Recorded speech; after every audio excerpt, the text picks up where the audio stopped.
नमस्कार दोस्तों, कलयुग के चमत्कार संतों की वाणी में आप सबका स्वागत है। दोस्तों, आज की वीडियो में हम सुनने जा रहे हैं श्री जगन्नाथ जी के प्रागट्य महोत्सव के बारे में कि किस प्रकार उनका प्रागट्य हुआ। और आप जिस तरह से हमारी वीडियो को लाइक कर रहे हैं, शेयर कर रहे हैं, कमेंट कर रहे हैं, उसके लिए आप सबका धन्यवाद। आइए सुनते हैं। भगवान श्री कृष्ण जब द्वारका में थे तो अक्सर ब्रिजवासियों को याद करते थे। ये बातें उनकी रानियों ने जान ली थी। उनको बहुत इच्छा थी ये जानने की कि भगवान ब्रिजवासियों को क्यों याद करते हैं। क्या रानियों की सेवा में किसी प्रकार की कमी है? एक दिन सभी ने मिलकर रोहिणी मैया को घेर लिया और कहा कि हमें ब्रिज और ब्रिज लीलाओं के बारे में सुनाइए। माता ने कहा कि कृष्ण ने मना किया है। तब रानियों ने कहा, अभी तो वे यहाँ नहीं हैं, फिर भी द्वार पर सुभद्रा जी को बिठा देती हैं। अगर वे आते दिखेंगे तो वे हमें इशारे से बता देंगी और हम सभी कुछ और विषय पर बातें करने लग जाएंगी। बहुत अनुनय विनय करने पर माता रोहिणी मान गई। तो अब कक्ष के द्वार पर सुभद्रा जी को बिठा दिया गया और सब अंदर रोहिणी माता से ब्रिज लीलाएं सुनने लगी। सुभद्रा जी भी कान लगाकर सुनने लगी और लीला सुनने में मस्त हो गई। उनको पता ही नहीं चला कि कब भगवान श्री कृष्ण और दाऊ बलराम उनके दोनों ओर आकर बैठ गए थे और वे भी अपनी ही लीलाओं का श्रवण कर रहे थे।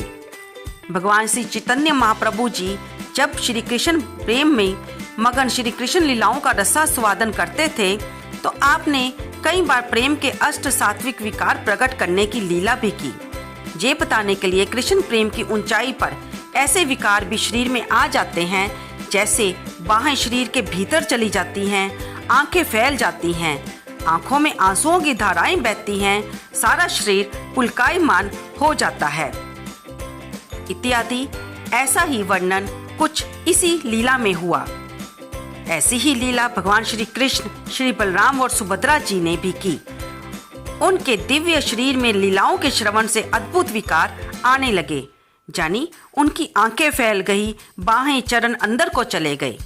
प्रभु कृष्ण की माया। उसी समय श्री नारद जी भी द्वारका के इस महल के आगे से निकले। जब उन्होंने भगवान का ऐसा दिव्य रूप देखा तब उन्होंने कुछ सोचा कि ये मैंने क्या देखा, अद्भुत दृश्य। फिर वे वापस आए। उधर रोहिणी माता को पता चल गया कि कोई बाहर है। उन्होंने लीला सुनाना बंद कर दिया। भगवान वापस अपने रूप में आ गए।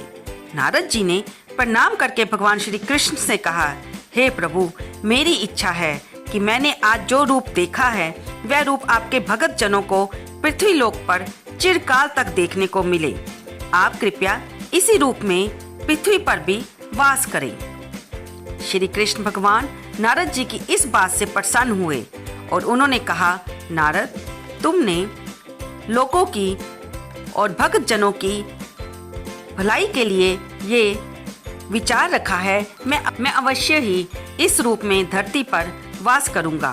तब भगवान श्री कृष्ण, श्री बलराम, श्री सुभद्रा जी का वही भावमय रूप ही श्री जगन्नाथपुरी धाम में श्री जगन्नाथ, श्री बलदेव व श्री सुभद्रा जी के रूप में प्रकट हुआ, जो कि आज भी हम भगत जन उनके दर्शन करके अपने आप को धन्य मानते हैं और वे सबकी मनोकामनाओं को पूर्ण करते हैं।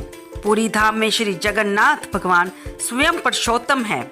आपने दारू ब्रह्म रूप से नीलाचल यानी जगन्नाथपुरी नाथपुरी धाम में कृपा पूर्वक आविर्भूत होकर जगतवासियों पर कृपा कर रहे हैं।